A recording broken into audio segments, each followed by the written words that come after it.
RW Wrestling Podcast, Old Guy is back, and I got a random ass daily match review for you. And buckle your seatbelts. This is going to be a long one here, but it's oh so good. We got Triple H versus Chris Benoit. This takes place on Monday Night Raw, and the main event on July 26, 2004 is the 60-minute Ironman match for the World Heavyweight Championship.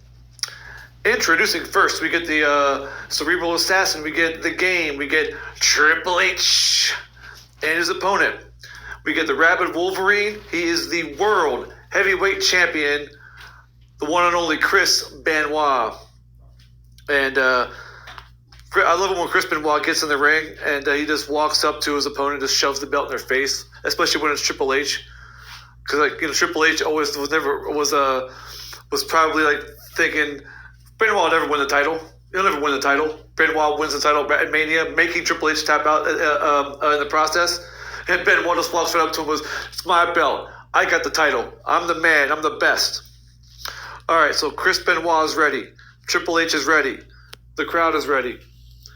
The ref says, "Ring the bell," and here we go. We get some. The ref lays down the rules, but that we already know. So thanks, dude. All right, so the bell rings finally. We get a lock up into a corner. Both men take punches both men trade punches and chops. Triple H bitch slaps Benoit. We get another lockup, and Benoit goes for a leg, but Triple H fights Benoit off. Another lockup, side headlock takedown by Triple H. Benoit responds with a head scissors. Triple H kicks out of that, and we have another standoff. Another lockup, side headlock by Benoit. Benoit gets a takedown, Benoit gets a takedown, maintaining the side headlock on Triple H. Triple H gets to his feet and manages to apply an overhand wrist lock on Benoit. And Triple H is pushing Benoit towards the mat, but Benoit is able to bridge out of it, and Benoit is able to push back to a standing position. Benoit flips Triple H to break the wrist lock. Triple H runs at Benoit. Benoit tries to lock in the crossface, but Triple H is scared as shit of that move, and he manages to escape and roll out to the floor. Triple H gets back in the ring, and we get a lockup. Benoit applies another side headlock. Triple H pushes Benoit off the ropes, but eats a shoulder tackle for his trouble.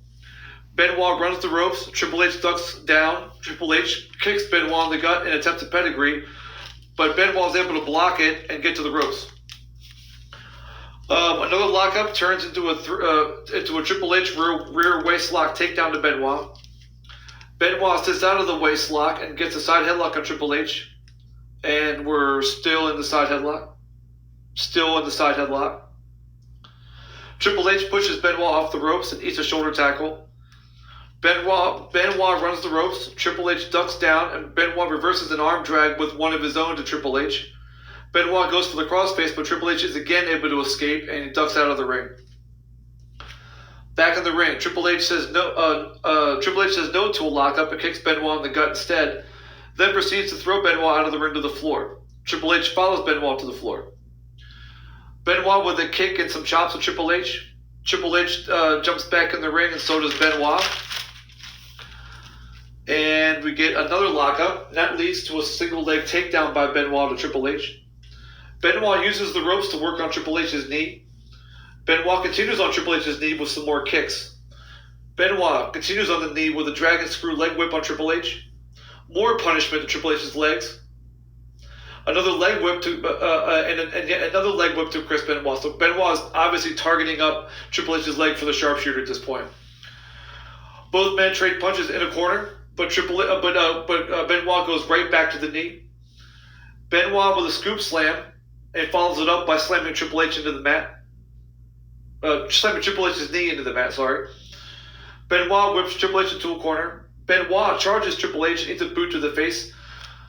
I gotta say the success rate on these charges to a guy in the corner are not very good. I think wrestlers should stop doing it, but that's just me. And then Triple H follows up that boot with a DDT to Chris Benoit. Triple H continues selling the leg. Good stuff. I love it. Triple H punches and kicks Benoit in the corner. Benoit chops Triple H into the ropes and then whips Triple H off the ropes. Benoit attempts a backdrop, but Triple H does his knee facebuster move on Benoit. Triple H goes for another pedigree, but Benoit reverses into a sharpshooter attempt, but Triple H is able to kick off Benoit. Triple H throws the punch at Benoit, but Benoit ducks and applies a crossface. He finally got him. This is not where Triple H wants to be. And Benoit's wrenching that freaking crossface and he's got it locked in. Triple H tries for the ropes. Benoit flips Triple H over, and we get a 1, a 2, and a 3. Oh! Triple H had his shoulders down and didn't even know it. So at 11:15, Benoit opens up. Chris Benoit draws first blood with a pinfall, and he goes up 1-0 as we go to a commercial. All right. Back from the commercial, we see Benoit with a rear chinlock on Triple H. Benoit hits Triple H with a snap suplex and goes for a cover, gets a 2 count. Benoit clubs Triple H in the back with several forearms, followed by a back suplex for another 2 count. Benoit applies an abdominal stretch on Triple H. Right now, Chris Benoit is up 1-0, so Triple H has to find a way back into this match. I mean, he should be able to, but he hasn't been able to do anything to Benoit for the past 5 minutes. And Benoit is still with the abdominal stretch. Triple H maneuvers Benoit to the ropes and is able to flip Benoit over the top rope into the floor to break the abdominal stretch. Triple H joins Benoit on the floor and pushes Benoit into the apron back first. Triple H throws Benoit back into the ring. Triple H whips Benoit into a corner, and Benoit hits the buckle back first. Very, very hard. And he sells it like his back just got broken in half, and Benoit looks like he's hurt. So both men continue to sell on the mat, and Triple H is up first. Triple H whips Benoit into a corner, but Benoit reverses, and Benoit charges and eats a boot for his troubles. And Benoit is down again. I'm just saying, charging a guy in the corner. I'm just saying. All right, in a corner, Triple H bears a shoulder into Benoit's gut a couple times.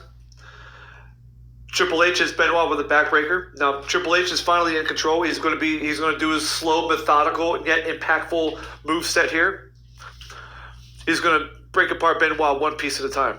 That's his goal. Triple H tries to whip Benoit into a corner, but Benoit reverses Triple H into the corner, and Triple H bumps over the top turnbuckle into the floor. Benoit nails Triple H with a tope suicida on the floor. But Benoit hits the barricade head first, and he cannot respond. He's down on the floor along with Triple H, and both men sell as we go to another commercial. Back from commercial, we see Benoit in the control. Back from commercial, we see Benoit's in control. Benoit throws Triple H into the ring. I'm sorry. Back from commercial, we see Benoit in control. During the break, Benoit had thrown Triple H into the ring stairs, and that enabled Benoit to regain the advantage. And Benoit put Triple H back in the ring. So now we're back in the ring, and Benoit is in control of Triple H, and Benoit hits Triple H with a scoop slam. Then Benoit attempts a sharpshooter, but Triple H avoids that by kicking Benoit off of him. Benoit goes right back to the knee of Triple H. Couple kicks. Benoit applies a knee lock to Triple H. Jim Ross described it as an Indian death lock, although I couldn't tell really what it was. It looks like a knee lock to me, some sort of knee lock. And then while Benoit holds this knee lock, he headbutts Triple H a few times. Triple H breaks the knee lock with a rake to Benoit's eyes. But Benoit recovers almost instantly and applies a figure four to Triple H. And the crowd pops for the figure four with a woo! Benoit is yelling tap, but Triple H is not ready to tap out as he flips over Benoit to reverse the figure four. But Benoit breaks the ropes to break the hold. And Triple H sails into a corner. Benoit pushes Triple H up against the turnbuckles and jumps up the Brett's rope. Benoit does the punch count along spot, but Triple H picks up Benoit at the 6 count and brings Chris Benoit down head first on the top turnbuckle. Both men are down. Triple H is able to get a cover and gets a 2 count. Yeah, we're almost halfway through when Triple H has 0 falls. He needs one in a hurry if he's going to try to win this World Heavyweight Championship. Triple H goes for a vertical suplex, but Benoit reverses reverses that suplex attempt into a couple German suplexes.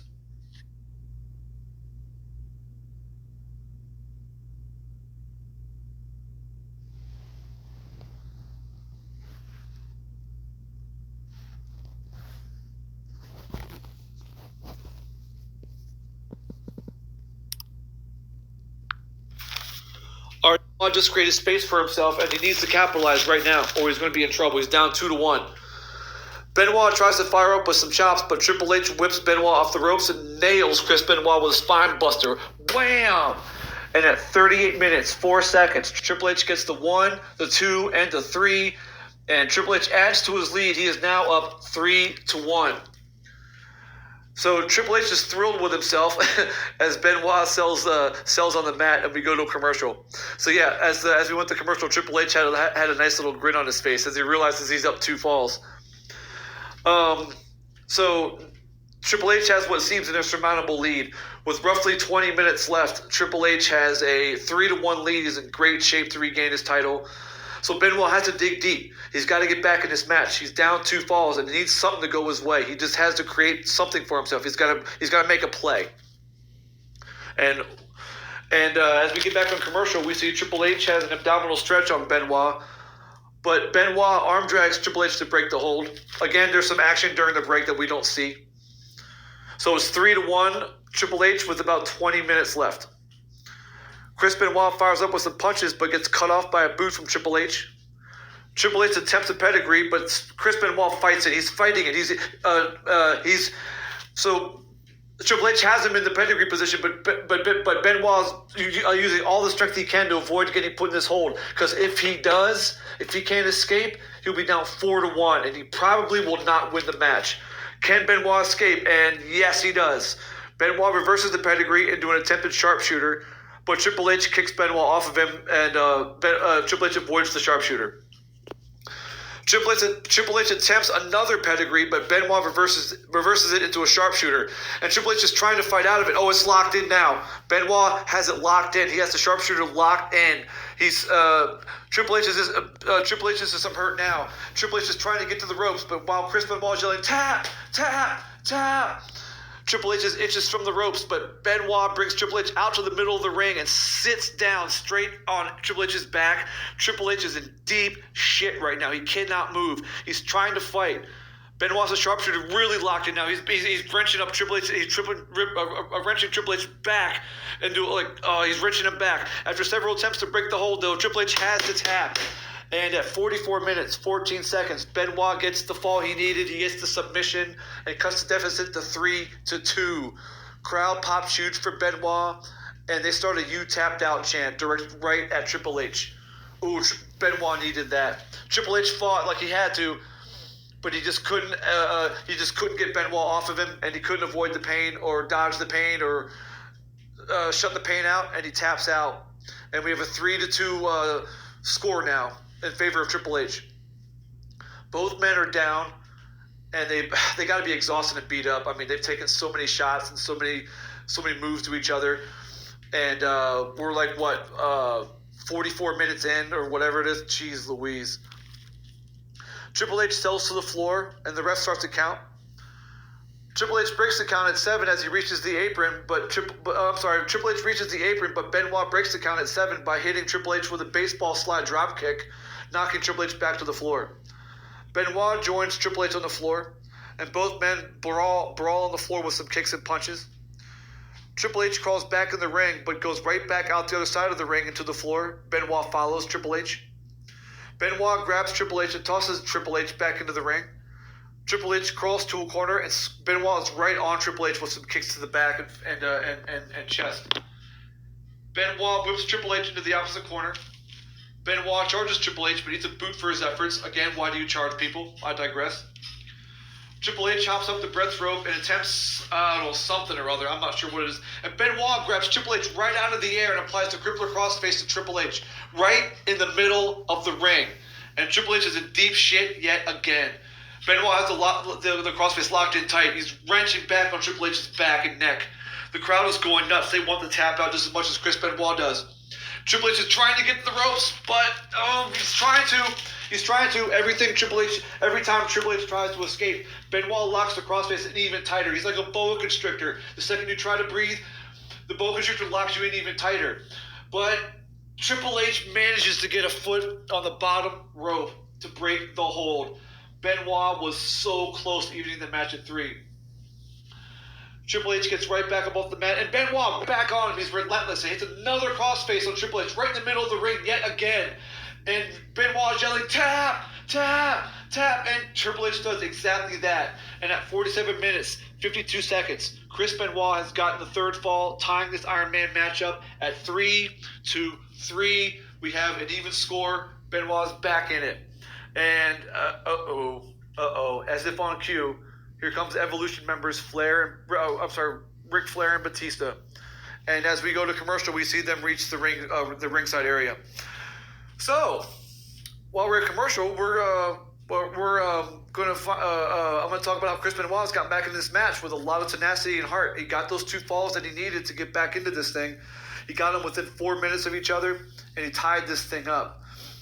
Now we get a new wrinkle in this match because now Flair and Batista have come out to ringside, and Benoit now has even a taller hill to climb to retain his title. Back from commercial, Benoit has Triple H in the corner. Triple H rakes Benoit in the eyes and throws Benoit to the floor, and Batista is standing right there close to Benoit. We have 8 minutes left. Benoit climbs to the apron, but Triple H walks up and gets a shoulder to the gut from Benoit. But Triple H responds with a knee strike that drops Benoit on the apron. Triple H distracts the referee, and Batista takes advantage of it and throws Benoit head first into the ring post, and Benoit goes down. When Benoit gets back up to his knees, we can see he's really busted open thanks to the ring post. Benoit back in the ring. Triple H goes for a pin, but Benoit gets a shoulder at 2.5. We have 6.5 minutes to go. Tied 3-3. Triple H pushes Benoit into a corner and works on the wound on Benoit's head with punches. And he's hurt. He's staggering, and he staggers to another corner. The crowd starts to chant Benoit. They're trying to fire up Chris Benoit. Time's running short. Triple H whips Benoit into the opposite corner. Benoit staggers out of the corner, but he's able to dodge a clothesline and delivers 2 German suplexes to Triple H. Benoit goes for a third, but Triple H blocks it. Triple H pushes Benoit into a corner, and Benoit gets tangled up with the ref. Triple H charges at Benoit. Benoit dodges, and Triple H runs the ref right into the corner. And then we get a ref bump to the floor. This crowd is definitely now getting hyped up. When Benoit's getting back to the match, and we have 5 minutes 20 seconds to go. Tied 3-3. Chris Benoit grabs Triple H and applies the crossface, but no ref, no tap. So Benoit Batista jumps up to the apron. Benoit cuts him off with a couple punches. Chris Benoit slams Batista's head into a turnbuckle while Flair hands Triple H a chair. Flair runs into the ring to run interference for Triple H and eats a couple of punches. And as Benoit is throwing Ric Flair out of the ring, Triple H, wham! He nails Triple H. Nails Chris Benoit right in the back of the head with the chair shot. Oh, it still makes me cringe even thinking about it now. I watched it about an hour ago, and it still makes me cringe. Oh. 4 minutes, 50 seconds left. Triple H goes for a cover on a motionless Benoit, but no ref, no pin. And hold on a second. What's this? Eric Bischoff brings out another ref, and the ref gets in the ring. The new ref gets in the ring, and we get a 1, we get a 2, and not yet. Benoit ain't done yet. The crowd pops that kick out. Triple H can't believe it. Ric Flair is going nuts on the outside. Said that should have been it. That should have been it. Triple H tries for 2 more pinfalls, but to no avail. Every time Chris Benoit kicks out, he kicked out more emphatically. He's trying to fire back up. This match remains tied at 3-3 with 3 minutes and 50 seconds left. Triple H gets frustrated with the new ref and punches that ref in the face. Ref bumps to the floor. Triple H beckons Flair into the ring, and Flair and Batista double-team Benoit. Now Evolution is triple-teaming Benoit, and Bischoff is just standing at ringside doing nothing. He's just watching. Both refs are unconscious. Benoit is a bloody mess. 3 minutes, 30 seconds left. And the crowd starts to stand up and something's going on, because something's going on. I'm not sure what's going on. And they all look towards the entrance, and someone is running through the crowd towards the ring. And who is this guy? Oh, it's Eugene. Eugene comes down to the. He's come down to the ring to help out Benoit. Eugene hits the ring to a beautiful pop from the crowd and double clotheslines both Ric Flair and Triple H. Eugene continues to clean house on Evolution. 2:50 to go. Right hands on Flair. Right hands to Triple H. To Batista. Benoit still down from Evolution. Benoit still down from the Evolution beatdown. Eugene nails Flair with a stunner. Eugene nails Triple H with a rock bottom. Eugene drop kicks Batista to the outside. Bischoff climbs to the apron, yelling at Eugene to stop doing all this, and Eugene delivers a right hand to Eric Bischoff. Triple H has a chair. Eugene ducks the chair and kicks Triple H in the gut. Triple H drops the chair. Eugene picks up the chair and wham! He nails Triple H right in the head with the chair. Crowd pops huge. 2 minutes left. Triple H is on the mat. He is not moving. Eugene leaves the ring. 1:30 left. Both men are down. They're not moving. But 1:15 left. Chris Benoit now starts to move towards Triple H. 1:10 left. 1 minute left. There's no ref in the ring. The World Heavyweight Championship is on the line.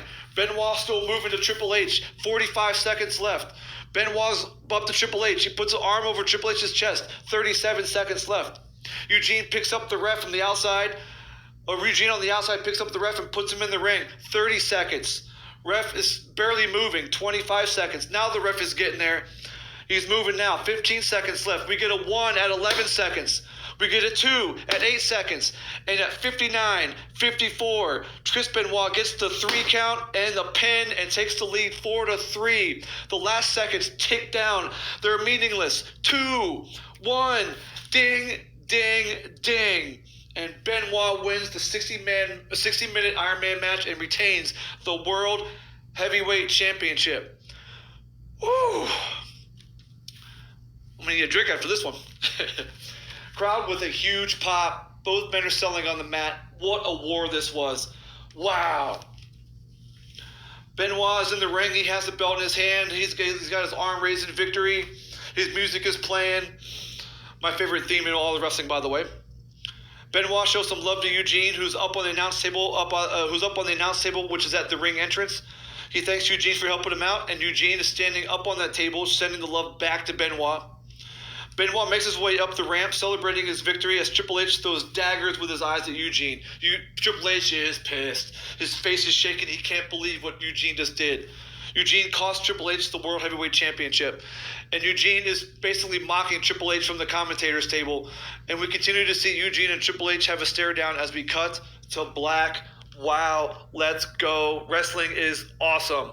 I can't really contain my enthusiasm because this last 8 minutes was freaking fantastic. It really was like, I couldn't believe how excited I was getting. So I mean, it's definitely a stark difference from when I said about the Brock Kofi review. I can barely contain my excitement. And this match, I couldn't contain my excitement. I really couldn't. I felt I was there. I felt I was sitting next to Jim Ross doing his job for him. Not as good as him, but for him, right? Yeah, so the this Iron Man match was outstanding. It was great. 2 elite performers at the top of their game, showing every wrestling fan, promoter, whoever, how it's done. The match started off with a deliberate pace, and that's a smart thing to do because it had to. These 2 guys were going to go for a whole hour, so no sense in getting blown up in 10 minutes. The stories started to develop really early. I like the idea that Chris Benoit was isolating Triple H's leg early because that was going to play into later in the match. And then other things like Triple H was trying to avoid getting into submission holds, and eventually Triple H would work on Chris Benoit's chest. And you heard, I still can hear Chris Benoit running chest first into that turnbuckle and just bumping to the mat hard. Oh, it's such good stuff. And all these early stories played into the middle part of the match where most of the falls occurred. If you noticed that when Triple H was able to avoid being locked into one of either the sharpshooter or the crossface, he was winning falls, right? Because he played his game the way he had to. He got into his rhythm, and instead of like letting Benoit cut the pace, he dictated the pace. So he was able to avoid all the submission moves, and he was able to catch falls, and he was up 3-1 at one point. But when Chris Benoit finally got a hold of Triple H and got those submissions locked in, Triple H lost 2 falls, and Chris Benoit was right into it, 3-3, with about like 25 minutes left. All the stories came, all those little body parts that were isolated came to pass. The nervousness that Triple H had about avoiding the submission holds, it paid off for a little bit, but eventually Chris Benoit got him locked in, and that played out the middle part of the match. And two great stories right there, good stuff by both guys. And then we get the end where the cool turn the cool turn of the match happens with the inclusion of Evolution and Eugene, and making this last like 8 to 12 minutes or so as a phenomenal part of this match, and the crowd was really getting invested as well. And I think when they got invested, that's obviously when I got invested, and I just couldn't help but like watching this match, and I'm hearing the crowd just respond to everything. So I was responding to everything. It's great to have a crowd that just is so excited and invested, and it's one of the things I miss about wrestling nowadays, and I can't wait to get it back. Is those crowd reactions, and I can't wait for the first show, whether it's WWE or AEW, that has like a legit crowd, and you hear that roar of fans like responding back to a catchphrase or anticipating a finishing maneuver or whatever. It's going to be outstanding. I think my favorite part of the match really was when Benoit went to stay down after that chair shot to the back of his head, and Triple H was trying to pin him like over and over again, and the crowd responded to all of them, and that just paved the rest of the way for the rest of the match, and it only got loud. And the crowd response only got louder when Eugene hit the ring. So speaking of Eugene and Evolution, I didn't know they had a storyline until this match. I didn't even know they even crossed paths to any degree. So what happened with them is that Triple H was trying to recruit Eugene to join Evolution as a way to get under Chris Benoit's skin, to play mind games with Chris Benoit. So Eugene, being the unaware person that he was, didn't understand he was being manipulated. So he joined Evolution for a small amount of time. He even joined Ric Flair to challenge for the tag titles at Vengeance prior to this match. But Eugene would eventually cost Triple H the title, or his title. He would cost Triple H his title shot in the main event of Vengeance. And Eugene would pay for it the next night on Raw, where Evolution would beat him up and leave him for dead, or whatever you want to call it. So what Eugene did during this match was his revenge, and and fittingly he did it with a steel chair to Triple H's face, and that enabled Chris Benoit to get the win. So again, I appreciate all the stories that were intertwined in this match, whether it was Benoit and Triple H by themselves, Evolution versus Eugene, and I guess Evolution versus Benoit as well. But that also factors into the only negative I have for this match is that, and I have no other way to say it, but the world champion, and well, in this case it was Benoit, but it could have been anybody. The world champion was overshadowed by another story. Benoit should have been the focal point of this show. He should have been the last thing we see as Raw went off the air. And instead, we get a stare down between Triple H and Eugene. Now, I mean, I have no problems with that when they have their, and Eugene and Triple H can have their beef all they want. But I think they had it at the expense of Chris Benoit. And I've never been a fan of the world champion, whoever it is, playing second fiddle or being used to further other angles at the expense of his status as world champion. And I'm not even sure how that kind of thing comes to pass. Is it that Benoit lost his fan support, or was there any backstage politics? Was there a change of creative? I'm not sure, and I'll probably never know a real answer to that. And should Benoit have been the champion in the first place? Absolutely. Did he deserve a legit run as champion? Hell yeah. Did he get it? I don't think so. He may have had like a good first couple of months with when he defended the title after WrestleMania against Michaels and Triple H respectively. But after that, apparently he was playing second fiddle to Evolution and the Eugene story. So this second fiddle status that guys like CM Punk ran into, guys like probably Rey Mysterio went into, or ran into, were they just not taken seriously as champions? And then if so, like, why even put the belt on them? Why even waste their time? But what can you do? So I was disappointed to see Triple H and Eugene being the last thing we see. And they have a little stare down, and Benoit's not the last thing is not holding his championship up and celebrating with the crowd. I mean, he just won a 60-minute Ironman match. He got freaking busted open, and it was a huge win for this, for Chris Benoit. I mean, there's been three other Ironman matches that lasted an hour. Shawn Michaels, when he won, he was the focal point. When Triple H won, he was the focal point. Well, kinda. Maybe Undertaker was a little bit there too, but still. And then when Brock won, he was the focal point. So why couldn't Benoit be the last thing we see? Anyway, that's just something that this disappointed me. Let me know in the comments if you feel the same way or you have a different opinion. Definitely open for discussion on this. But again, this match is a must-see for any wrestling fan. If you want to go see a blueprint for how to keep wrestling fans invested in an hour in a match that lasts an hour, this is definitely one to watch. Or you can watch any of the other ones too. But this is the obviously my favorite one is probably Brett and Sean, because it was the first one, and not to mention they kept me invested for an hour with this one fall. But I'm a huge Benoit mark, so I really like this one. I gave it a 9 out of 10, and that obviously that one was the only negative was the Benoit not getting his celebration at the end, and having him being at the end of the show. So yeah, give this match a watch. Definitely a great one to see, and I'm going to cut it off right now. And I'll be back tomorrow with another random Mass Daily Match review. Have a good night.